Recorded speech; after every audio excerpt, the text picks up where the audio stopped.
सम्यक समाचार पत्रिका के सभी दर्शकों का हार्दिक अभिवादन है। मैं ऋषभ कुमार आज आपके लिए आरक्षण पर बहुजन चिंतक राजेश्वर यादव के द्वारा की गई तकरीर लेकर आया हूं, जिसमें उन्होंने विशेष उल्लेख करते हुए उत्तर प्रदेश सरकार द्वारा 69,000 शिक्षकों की भर्ती पर चर्चा की है। आरक्षण देश के समक्ष सबसे बड़ा मुद्दा बन चुका है, चाहे वो पक्ष में बहस हो या फिर विपक्ष में बहस हो। आरक्षण देश में अनुसूचित जाति जनजाति को 22.50%, पिछड़े वर्ग को 27% और गरीब सवर्णों को 10% मिला हुआ है। लेकिन वास्तव में देखा जाए तो केंद्र एवं राज्य सरकारों ने कभी भी 22.50% आरक्षण नहीं पूरा किया है, जो कि अनुसूचित जाति के लिए निर्धारित था, और ना ही कभी 27% आरक्षण पूरा किया है, जो कि पिछड़े वर्ग के लिए आरक्षित था। पिछले 20 वर्षों से देखा जाए तो केंद्र एवं राज्य सरकारें सरकारी उपक्रमों को नीलाम करती आ रही हैं। हाल ही में केंद्र सरकार ने बैंकों का विलय किया है, इससे भविष्य में नौकरी नहीं मिलेंगी। LIC जैसे मजबूत वित्तीय संस्थाओं में भी निजी क्षेत्र की भागीदारी प्रदान की है। रेलवे में भी बड़े पैमाने पर निजीकरण किया गया है। आज प्राइवेट ट्रेनें देश में चल रही हैं। रेलवे स्टेशन के रखरखाव की भी नीलामी की जा चुकी है। एयर इंडिया को बेचा जा रहा है और इसी तरह कुल 23 सरकारी उपक्रम हैं जिनको नीलामी की लिस्ट में रखा गया है। राष्ट्रीय और अंतर्राष्ट्रीय एयरपोर्ट को भी बेचने की बात चल रही है। राष्ट्रीय धरोहर लाल किला जैसे स्मारक को भी प्राइवेट संस्था के लिए खोल दिया गया है। इस तरह देखा जाए तो देश में नौकरियां बचेंगी ही नहीं, और जब नौकरी ही नहीं बचेंगी तो आरक्षण का क्या महत्व आ जाता है, इसको समझना होगा। इसके बाद भी आरक्षण के खिलाफ माहौल बनाने की कोशिश की जाती है। आज विशेष संदर्भ में उत्तर प्रदेश की 69,000 शिक्षकों की भर्ती के बारे में और आरक्षण के विषय पर बहुजन चिंतक राजेश्वर यादव की एक रिपोर्ट आपके सामने लेकर आए हैं। आइए आपको सुनाते हैं कि राजेश्वर यादव ने क्या कुछ कहा। देश के सभी क्रांतिकारी नौजवान साथियों को राजेश्वर यादव का क्रांतिकारी इस्तकबाल। और जो पिछड़े समाज और दलित समाज के अंधभक्त हैं, उन अंधभक्तों को हिंदू मुसलमान इसलिए कि उनको अपने हक और अधिकार से कोई मतलब नहीं है, उनको सिर्फ हिंदू और मुसलमान से मतलब है। और उनको हिंदू और मुसलमान का खौफ दिखाकर, हिंदू और मुसलमान का डर दिखा करके उनका हक और अधिकार पूरी तरीके से छीन लिया जा रहा है, लेकिन वो हिंदू मुसलमान पर ही लगे हैं। आज मैं बहुत ही महत्वपूर्ण मुद्दे पर आप लोगों से बात करने आया हूं, जो कि शिक्षक की भर्ती है, जिसकी संख्या 69,000 है। प्राइमरी के टीचर की भर्ती है, जिसकी 69,000 भर्ती होनी है। लेकिन पूरे तरीके से ये जो सरकार है यह चाहती है कि इसमें पिछड़े और दलितों का जो भी हिस्सेदारी है, उस हिस्सेदारी को खत्म करके वह पूरा का पूरा सवर्णों के पाले में डालना चाहती है। वह मैं आपको क्रम बाई क्रम बताता जाऊंगा, बताना चाहता हूं और बताऊंगा। लेकिन आप लोगों से गुजारिश है, आप लोगों से आग्रह है कि आप लोग अधिक से अधिक लोगों को जोड़ते जाइए, क्योंकि आज ये पिछड़े और दलित, SC ST OBC के हक और अधिकार की बात है।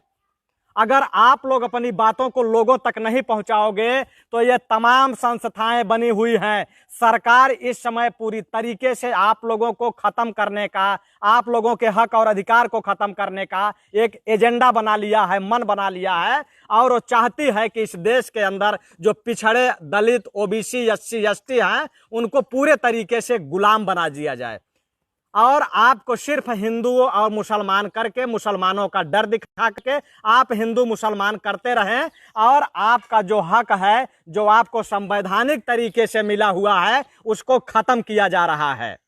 और जितने भी अंधभगत हैं, आप देखिए अभी तमाम अंधभगत आएंगे, वो गाली गलौज करेंगे, क्योंकि आज ये आपके हक और अधिकार की बात है। देखिए, यह जो है शिक्षक भर्ती निकलती है उत्तर प्रदेश से। उत्तर प्रदेश से यह भर्ती निकलती है। 4 तारीख को प्रेस विज्ञप्ति दी जाती है। दिनांक 1/12/18 को जो है यह निकाली जाती है, और इसकी संख्या होती है 69,000। 69,000 की संख्या में जो है फार्म कितने भरे जाते हैं? 4,31,466 4,31,466 लोग पंजीकृत कराते हैं उसमें फार्म। जितने भी साथी देख रहे हैं, मैं सभी साथियों से एक बार गुजारिश करूंगा कि आप लोग इसको ग्रुपों में शेयर करिए, वॉच पार्टी चलाइए, लोगों को जोड़िए। उसके बाद फिर मैं इस बात को रखूंगा।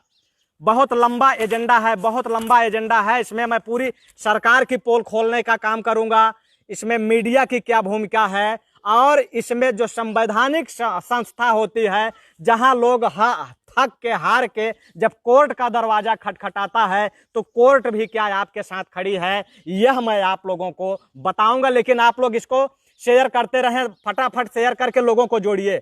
जैसे ही आप लोग 1000 लोगों को जोड़ लेंगे मैं अपनी बात शुरू कर दूंगा। आप लोग ग्रुपों में शेयर, पार्टी चलाइए, अपनी अपनी टाइमलाइन पे शेयर कीजिए। अगर आप लोगों को, लेकिन इसमें तमाम ऐसे लोग हैं जो डरते भी हैं, जिनको डर भी लगता है। अपने हक और अधिकार की बात करने में लोग डरते हैं कि पड़ोसी हमारा सामंतवादी है, हमारा जो है हमारा जीना दुश्वार कर देगा। तो आप तो गुलाम बनोगे ही, लेकिन आपके आने वाली पीढ़ी भी गुलाम बनेगी। अगर ऐसे लोग हों जो सामंतवादियों से डर रहे हो, वो मेरे जो है इस टाइमलाइन से निकल जाएं।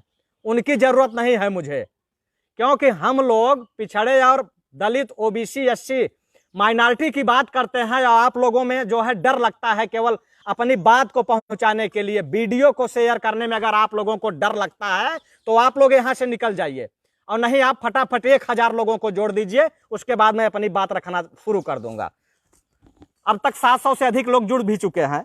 आप लोग 1000 लोगों को जैसे ही जोड़ेंगे उसके बाद मैं अपनी बात को रखना शुरू कर दूंगा। आप लोग फटाफट जोड़िए, फटाफट जोड़ते रहिए, क्योंकि आपकी ये बात मीडिया भी नहीं करेगी। मीडिया भी ये चाहती है कि देश के अंदर से आपका आरक्षण खत्म कर दिया जाए, आपका आरक्षण खत्म कर दिया जाए। या हीरो के हाथ में भैंस पकड़ा दिया जाए भैंस चराने के लिए, लोहार के हाथ में जो है बसूला पकड़ा दिया जाए खटिया बनाने के लिए, कुम्हार के हाथ में चाक पकड़ा दिया जाए कुल्हड़ बनाने के लिए, और जाटव समाज के हाथ में चमड़ा पकड़ा दिया जाए जूता बनाने के लिए। वही काम आज हो रहा है। लेकिन आप लोगों के पास इतनी हिम्मत नहीं है कि आप लोग बोल सकें, और अगर कोई दूसरा बोलना भी चाहता है तो आप लोग जो है उसकी बातों को भी नहीं चाहते हो कि और लोगों तक पहुंचे। अभी तक 750 लोग जुड़ चुके हैं, 250 लोगों को और बाकी है। आप लोग जैसे ही लोगों को जोड़ देंगे, आप लोगों को मैं बता रहा हूं सबसे आसान तरीका जोड़ने का क्या है कि इस वीडियो पर क्लिक कीजिए, और जैसे ही इस वीडियो को आप क्लिक करेंगे तो वहां जो है आपके बाएं साइड में शेयर लिखा हुआ आ जाएगा। उसको जैसे ही दबाएंगे, शेयर को जैसे ही दबाएंगे, आप देखेंगे फिर आपके दाहिने तरफ 3 मुंडी बन के आएगी। वह मुंडी किसकी होगी? वह मुंडी उनकी होगी जो आप पे चोट कर रहे हैं, और उस मुंडी पे क्लिक करिए, ग्रुप आ जाएगा, और जैसे ग्रुप में आएगा वैसे आप लोग शेयर करते चले जाएं फटाफट फटाफट। अभी तक 850 900 लोग जुड़ चुके हैं, 900 लोग जुड़ चुके हैं। आप लोग जैसे ही 1000 लोगों को जोड़ेंगे, आप लोग वॉच पार्टी चलाइए, टाइमलाइन पे जोड़िए, ग्रुपों में शेयर कीजिए, ग्रुपों में होस्टिंग कीजिए, वॉच पार्टी जो अंधभगत रिपोर्ट भी कर रहे हैं। आप लोग सपोर्ट करते रहें, आगे बढ़ाते रहें, सपोर्ट करते रहें, आगे बढ़ाते रहें। देखिए यह जो है उत्तर प्रदेश के अंदर जो है वैकेंसी आती है 2018 में, और वह वैकेंसी ऐसी आती है जिसमें इंटरव्यू नहीं होता, सिर्फ रिटर्न होता है, सिर्फ रिटर्न। और वह वैकेंसी जब आती है तो वैकेंसी में 4,31,466 लोग पंजीकृत कराते हैं, ऑनलाइन फॉर्म भरते हैं। उसके बाद उसका परीक्षा होता है। उसका परीक्षा जो होता है वह परीक्षा होता है, तो परीक्षा में पास होते हैं 4,09,530 लोग। 4,900-530 लोग परीक्षा में उत्तीर्ण सम्मिलित होते हैं। और उसके बाद जब उसका रिजल्ट आता है तो 1,46,060 बच्चे जो है उस परीक्षा को पास करते हैं। और वह परीक्षा जैसे ही पास होता है फिर उसमें हो जाता है कि उसका काउंसलिंग होगा, भर्ती होगा। उसमें परीक्षा में पास कितने लोग होते हैं यह मैं आप लोगों को बताना चाहता हूं। देखिए किस तरीके से आप लोगों को नौकरियों से बाहर का रास्ता दिखाया जा रहा है, आप पर चोट किया जा रहा है। उस पर जो है देखिए जब रिजल्ट आता है तो उस रिजल्ट में 1,46,060 लोग जो है वो परीक्षा उत्तीर्ण करते हैं। उसमें से सामान्य वर्ग के 36,614 लोग परीक्षा पास करते हैं। कितना? 36,614। जो अपने को बहुत बड़ा मेरिटधारी बताते हैं वो 36,614 लोग पास होते हैं। उसके बाद ओबीसी लोग पास होते हैं 84,868। 84,868 जो है वो ये ओबीसी के लोग। एससी 24,308, एससी 24,308 जो है उस परीक्षा में उत्तीर्ण होते हैं, जिनको कि न ढंग से कॉपी मिलती है, किताब मिलती है, और न ढंग से कोचिंग मिलता है। एसटी के 270 अभ्यर्थी पास होते हैं। उसके बाद जब ये लगता है इनको कि ये तो इतने बड़े संख्या में ये लोग पास हो गए, तैयारी करके आए हैं, तो उसमें जो है एक संगठन बनाया जाता है, और वो संगठन कहां जाता है? सीधे हाई कोर्ट जाता है।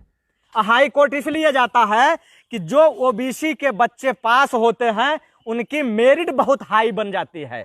उनकी मेरिट इतनी हाई बन जाती है कि ये जो 36,000 सवर्ण लोग पास होते हैं उनसे ज्यादा मेरिट इन 84,000 लोगों की आ जाती है। तो इनको यह लगता है कि ये 84,000 लोग जो हैं ये तो नौकरियों में चले जाएंगे, तो फिर हमारा क्या होगा। उसके बाद ये हाई कोर्ट में जाते हैं कि ओवरलैपिंग नहीं होनी चाहिए। एससी एसटी ओबीसी के जो बच्चे पास हुए हैं वो अपने अपने कोटे में रहें, उनकी मेरिट कितनी भी हाई हो जाए लेकिन उनको जनरल में नहीं डालना चाहिए। और हाई कोर्ट वहां से आदेश भी आ जाता है हाई कोर्ट का कि यह बिल्कुल सही है, ओवरलैपिंग नहीं होनी चाहिए। तो हम माननीय हाई कोर्ट का ध्यान इधर आकर्षित कराना चाहते हैं कि अगर आरक्षण पर उनको भी तकलीफ है तो मैं ये कहना चाहता हूं कि ये 85% यानी इनकी 60% आबादी है और आरक्षण इनको कितना मिला है? 27%। 27% आरक्षण इसलिए ये लोग कबूल कर लिए थे, मिला था कि 27% आरक्षण इनको दे दिया जा रहा है और बाकी जो मेरिट हाई करेंगे वो 50% में जाएंगे, क्योंकि इनको आरक्षण केवल 49% ही मिला था। 22% उधर, 27 इधर, 22, 27, 49%। उसमें सुप्रीम कोर्ट का गाइडलाइन था कि 49% से अधिक आरक्षण नहीं दिया जा सकता। तो इसमें क्या होता कि जो 49% से अधिक जब आरक्षण नहीं होता तो वह जनरल कोटे में 51% सीट रिजर्व हो गई। कितना? 51%। और जनरल कोटे की आबादी कितना है? मात्र 12%। 15 नहीं, मात्र 12% आबादी है जनरल कोटे की। मात्र 12% आबादी के लिए 51% आरक्षण सुरक्षित कर दिया गया। अब जब ओवरलैपिंग बंद हो जाएगी, लेकिन उसमें यह था कि जो भी एससी एसटी ओबीसी के लोग मेरिट हाई कर जाते थे तो उनको 51% में डाल दिया जाता था। तो अब वो 51% में जो जाते थे अब उनको बंद करने की तैयारी है कि एससी एसटी ओबीसी के लोग सिर्फ अपने अपने कोटे में रहें और बाकी सवर्णों को कितना? 51% सुरक्षित कर देने की तैयारी है।